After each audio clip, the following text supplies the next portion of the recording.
Hey parents, it's Mrs. Bowen. This message is for you. I've been doing Zoom meetings and lessons with your kids, but it occurred to me that maybe I should take some time and just speak directly to you, the parents. And I want to start off by saying, you guys are rock stars. You are doing my job and then also being parents and then also doing your job.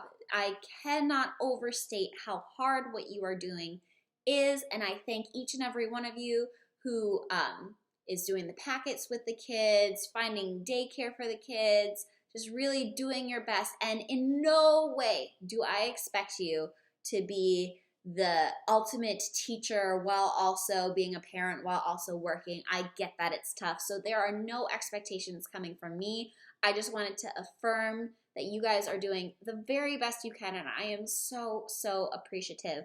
Believe me, if I had it my way, we would be in the classroom and I would be teaching your kids for 6 hours a week. But that's not the situation we're in. I understand that it's frustrating and that it's confusing and things change every single day. So just thank you for hanging in with us. And it occurred to me, if I was a parent in this situation and we are having no school for the rest of the year and my kid was getting ready to get in second grade, I would want to know, well, what is it like that they need to know so that they don't fall behind and so that they are ready to enter second grade. And so I thought I would do a video as quickly as I can to just kind of hit the things that we didn't get a chance to cover before COVID shut down our schools, or things that are usually very hard that I would be really hitting home this time of year. And that way, if you are able, this is not pressure or anything, but if you are able in any way to go through this stuff and maybe take some time through the summer even to go through the stuff with your kids, that'll help them be ready for second grade. Of course, second grade teachers know that they're going to have to go back and teach all this stuff. We are all prepping for that, but you want what's best for your kid, and I do too. So I just wanted to communicate some of the things that maybe your kid hasn't quite mastered yet. Okay, so for starters, there's the sight word list, which is attached to the packet. At the end of the first grade, the kids should be able to recognize and identify all 120 words of them. Honestly, if they can get in 100 to 120, you're okay. Don't freak out about it. But if we're still down in the 60, 80, or below range with the sight words, that will be a problem in second grade. So make sure that they are reviewing those sight words as much as you can. Make flashcards or do videos or have them write them and have them read them. Whatever you can do to kind of practice those sight words, that will really help with reading in second grade. I also wanted to talk about some phonics concepts that we didn't really get to that we would have taught in the fourth quarter. And you might not know, these are called R-controlled vowel variants, which you don't really need to know that. I need to know that. But what it shakes out to is the R, when matched with a vowel, kind of changes it. So your kid would naturally try to read this as but we know that it goes R. So we need to teach the kids that when AR is together, it goes R, IR together is ER together is OR together is OR, and UR together is okay? And then to complicate things a step further, once they have all those mastered, then we kind of have these complicated sounds, air, ear, that twist it even a little bit. So R-controlled vowels and then the variants on the R-controlled vowels is what they have not gotten to yet. That's what we were supposed to teach them. And if you've been able to come to the Zoom meetings, I've been trying to hit that. But I understand you guys are working, and if you're not able to come to the Zoom meetings, you're not able to. So something else is also called soft G and soft C, and what that means is sometimes the C and the G make weird sounds, and we call them soft sounds. So usually C goes k, but sometimes, like in scent or city, it actually makes the S sound. So we call that the soft C. And then soft G, it usually goes g, but sometimes it goes j, like in the word gym or giant. So maybe kind of point out to the kids, sometimes the G and the C make weird sounds. Okay, and then the probably the biggest thing that I'm concerned about is reading levels. So I have your students' reading levels through the third quarter. So if you want to know where they left off at now, it might have dipped, unless you guys are reading every single day. It might have dipped since we had to stop school for COVID. The students at the end of the year should be at an I. A couple of the students were, but generally the students were not there yet, and that is okay. Don't be so concerned about that. If they are in the GHI range, it'll probably be okay. If they're lower than that, you might need to do a little extra work this summer, unfortunately. I feel so bad about that, to kind of keep them up. My suggestion is to go to Epic. You should have the subscription for the rest of the summer, is my understanding of it, and you should be able to search by guided reading level. So for example, if your student is reading at an E, you could search guided level E and have them practice reading those books. And then when they seem to be able to read it pretty fluently, maybe try an F and kind of see how that goes. That's how we do it at school. That's a simplified version of what we do at school. Or if you are financially able to order Scholastic books, they divide them by grade level, but not everyone is in that position to be able to do that. The libraries aren't even open. I was going to say go to the library. If and when the library opens during the summer, they can also be a great resource too.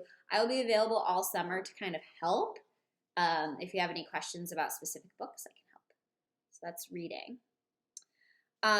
For math, for second grade, I really, really, really, really want them to have their addition and subtraction facts down through 20. And when I mean down, I mean they should be able to go 10 plus 5 is 15. 6 plus 6 is 12.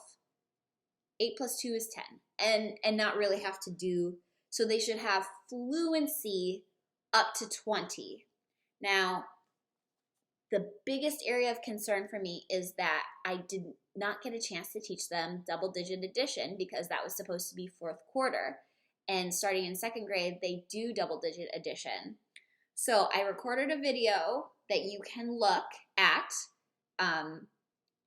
where I teach it, and you just might have to reinforce it. So like if you could try double-digit addition with the kids, I know that that's a lot.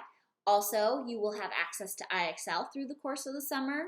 So there is a double-digit section on IXL that you can just work through until hopefully they kind of get it. Also, there is a section on IXL for fluency for math facts 1 to 10. So make sure, and subtraction facts. So make sure that those ones are hit. Another big concern of mine would be mixed money up to quarters.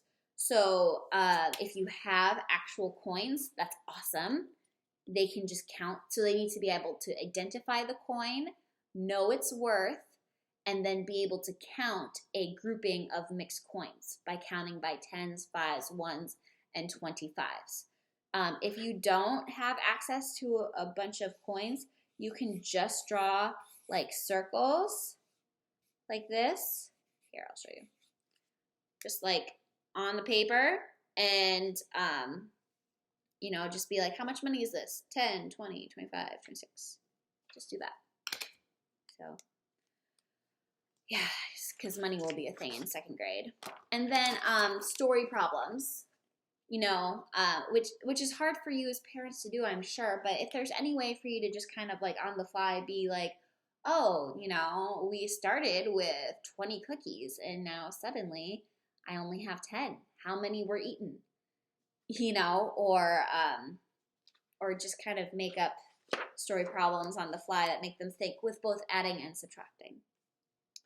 So those are my big areas for math. Of course, there are other areas. There's shapes and time and graphing and other stuff, but those are my biggest areas of concern in terms of things to review. And then also for writing. I know writing is so tricky. Do me a favor, just let them write, and if they spell things wrong or forget to do capital and periods, That's okay. I shared an article with why that's okay. While they're at your house, don't worry about it. Just let them get their ideas out, get them writing fluently. I promise you in second grade, we will fix it. We will fix the spelling, we will fix the capitals and periods and all that stuff, but just let them get their ideas out because it's more about developing fluency than correctness right now in their developmental age. So just let them write. I know it's hard to know what to have them write, but even after the packet is done, here are some ideas that you can help. Number one, every time they read a book, have them kind of write a mini book report about what it was about. So they can do a sentence about who the characters were, a sentence about what the setting was, and then they can tell me what was the problem of the story and what was the solution. If there wasn't a clear-cut problem and solution, they could do, first this happened, then this happened, last this happened. That should be 3 to 5 sentences, and they've done that in school, so they should know how to do it. So that's 5 sentences, something to write. There you go. Another idea is have them keep a diary. Outside of it being a really interesting historical time that they might find interesting to have a diary of in the future, it just helps them write and keep track of what they're doing. And then my last idea is persuasive writing. So, you could have fun with this. If they want you to buy ice cream at the store, say, okay, I might consider it. Write a persuasive writing piece. Tell me 3 reasons why I should buy you ice cream and convince me. Try to figure out how to convince me. Or, if they're playing Minecraft or whatever, say, why do you think Minecraft is the best video game? Give me 3 reasons why it's the best video game to play. Or it could be done with a toy either. Why is your Elsa doll your favorite toy? Give me 3 reasons why it's the best toy to have, why I should like it. So just kind of challenge them because we did not really get to persuasive writing too much. Again, that was supposed to be the last quarter. So this is not an obligation. You do not have to do any of this. But again, I was just putting myself in your shoes. And if I wasn't a first grade teacher, I wouldn't know what they're supposed to know and what they didn't get to and all that stuff. So I just wanted to share that with you so that you have that as an option to just, help your student do the best that they can do. I really miss being with your students every day. I'm really missing them right now. I wish that we were together. I'm here to help you. It's a very unusual time, so I know it doesn't feel like we're in that much contact right now, but I am available to answer any questions and concerns, and please message me if you want to know your student's reading level or if you forgot the IXL password or if you have any questions about any additional resources, anything like that. Okay, I hope that was helpful. Thank you, parents. You are rock stars. I could not do what you were doing. You are amazing. See ya.